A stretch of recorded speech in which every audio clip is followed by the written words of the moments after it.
of an impeachable offense. An impeachment procedure. With an official impeachment inquiry. Ukraine finds itself at the center of America's impeachment investigation after Donald Trump repeatedly asked his Ukrainian counterpart Volodymyr Zelensky to investigate the family of the former Vice President Joe Biden. It's a complicated story, even for those of us who are following it every day. So here's a quick rundown of what we do and we don't know. So, what were the Bidens doing in Ukraine in 2015? We stepped up with official assistance to help backstop the Ukrainian economy. Well, Joe was the vice president and the focal point of American policy, so he visited often.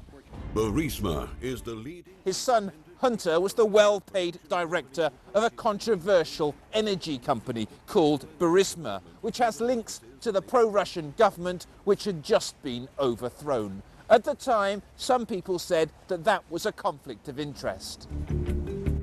So, did Joe Biden get Ukraine's prosecutor general, a man called Viktor Shokin, sacked? Well, he certainly boasted about it. This is him speaking last year. I said, I'm telling you, you're not getting $1 billion. I said, you're not getting $1 billion. I'm going to be leaving here. And I think it was, what, 6 hours? I looked, I said, I'm leaving in 6 hours. If the prosecutor's not fired, you're not getting the money. Got fired. So what's President Trump saying about it? Well, he wants Ukraine to investigate whether there's a link between the sacking of Mr. Shokin and Hunter Biden's company. But what he said is that he wouldn't give, I think it was billions of dollars to Ukraine unless they fired the prosecutor who was looking at his son and his son's company, the company that his son worked with. And that's a very dishonest thing. So, is there any evidence to support what President Trump is saying? If there is, well, we haven't seen it yet. But it is not true that Prosecutor Shokin was a tough prosecutor who was willing to investigate Burisma. Absolutely to the contrary. Prosecutor Shokin was dumping this investigation, and I have evidence of that.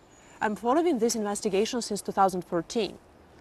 Shokin, his predecessor, and the next prosecutor after Shokin, Yuri Lutsenko, they all were contributing to killing this case. So there's no evidence that suggests that Vice President Biden acted differently because his son was on the board of a Ukrainian energy company, Burisma? I haven't seen this evidence. I've seen the actions which show absolutely the contrary what happened. So why then did Joe Biden want the prosecutor general sacked? Well, at the time there was widespread consensus among international donors like the IMF and the EU, and also locally here among activists, that Mr. Shokin was an obstacle to the fight against corruption and that he had to go.